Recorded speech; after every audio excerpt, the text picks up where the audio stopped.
Subscriber Rick in Alaska asks, very nice, is there a particular reason you chose the Nansen skis over the Asnes skis?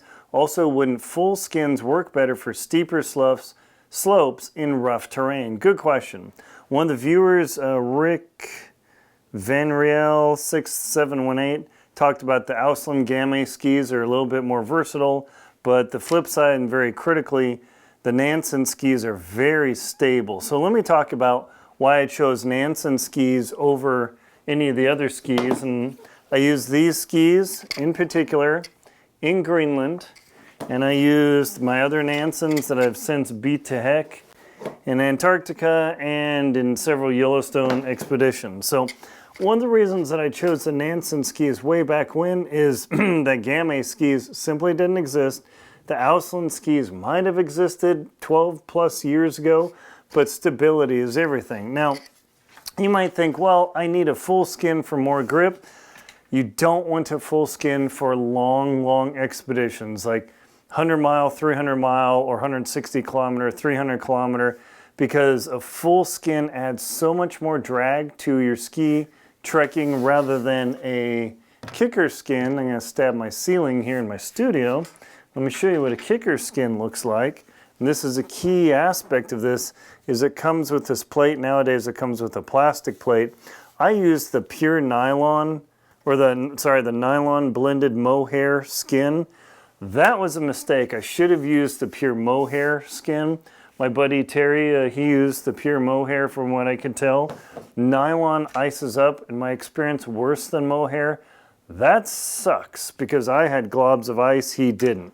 Now, the thing about the kicker skins with these Nansen skis is they come with a plate and they just have the usual skin glue. But at the end of the day, you are not going to remove the skins from your skis. You're just not, because every day when you're skiing for 30 plus days, you're gonna leave these suckers on. And I screwed them into the bottom. You can see the screws right here. In Antarctica, I learned the hard way that they need to be screwed on. So I had to figure out how to do that in the field, and thank goodness I brought a bunch of screws.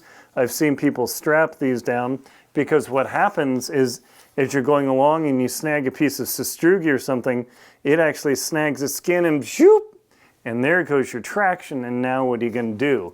So the ability of the Nansen skis to have these half kicker skins is super important. They're steel edged all the way around.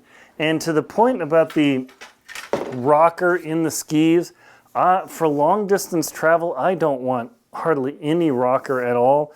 I don't want my ski bouncing up and down, because that sucks up a lot of energy. Because if I have to press the ski down even a centimeter, like 1/3 of an inch, every step, that is going to murder me over a long distance. In fact, when I first got my skis, these had quite a bit of rocker in them. And what I did is I bought them. You can see that they don't spread out as much. I literally clamped these suckers together for a month and squished out almost all the rocker out of them.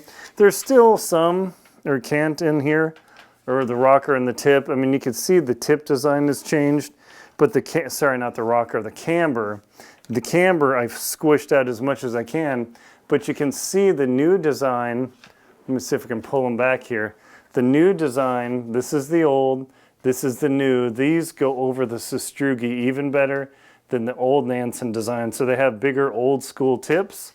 That is a much nicer feature than the original Nansen from 12, 15 years ago. So that was super helpful.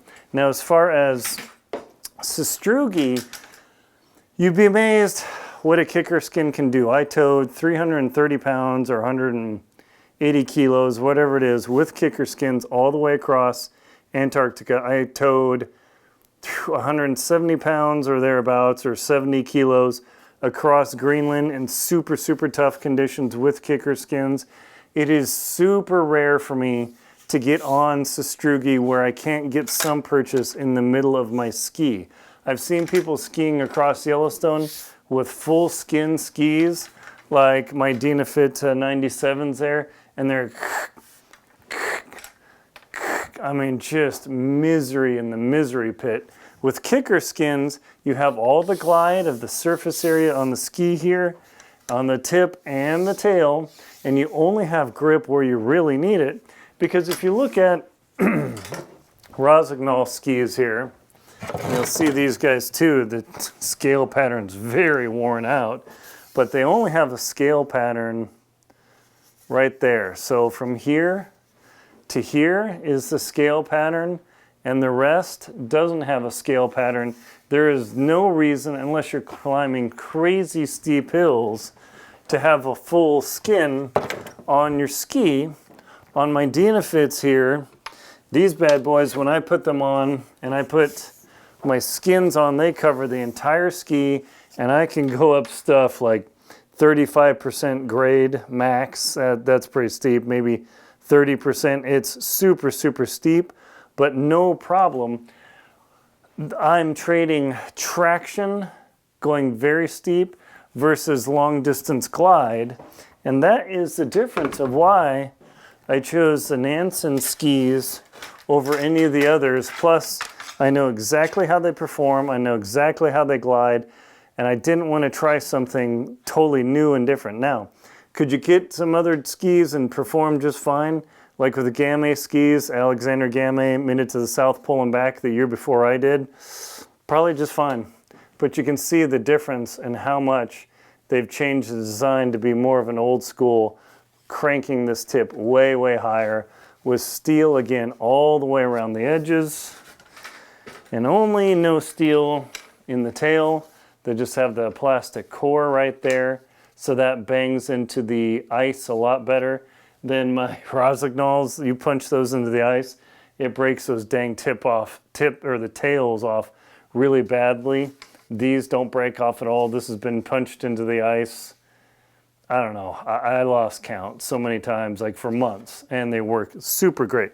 So hopefully that answers your question there about why I choose the Nansen, the Asnes Nansen skis over everything else, and I squished out the camber. And by the way, one other reason why you want a very stable ski versus something a little more with more performance is the Alpha boots have no ankle support whatsoever. So if you've got a ski that does a lot of twisting and turning, hey, I want to go downhill like crazy, these boots are the worst.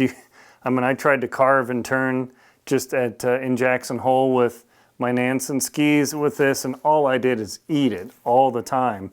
So having a more stable ski over a long distance also saves you a lot of energy because you're not doing a lot of work to keep that boot stable. If it's a lot more flippy, you will murder yourself in long distance energy to keep your boot up, right? Versus not. Even then, I have some fight that have to do with these just by the nature of those skis. But anything less stable, whew, no bueno. Compared to some of the other skis, simply because they perform well, I got a glide, like a little bit of glide, and I'm not like kicking and zooming gliding, but rather I don't want to lift my foot up at all, so I don't want any friction at all, just the tiniest amount, like a centimeter above, and then when I step, I don't want to have a lot of energy in the step at all, so a very flat ski is my favorite.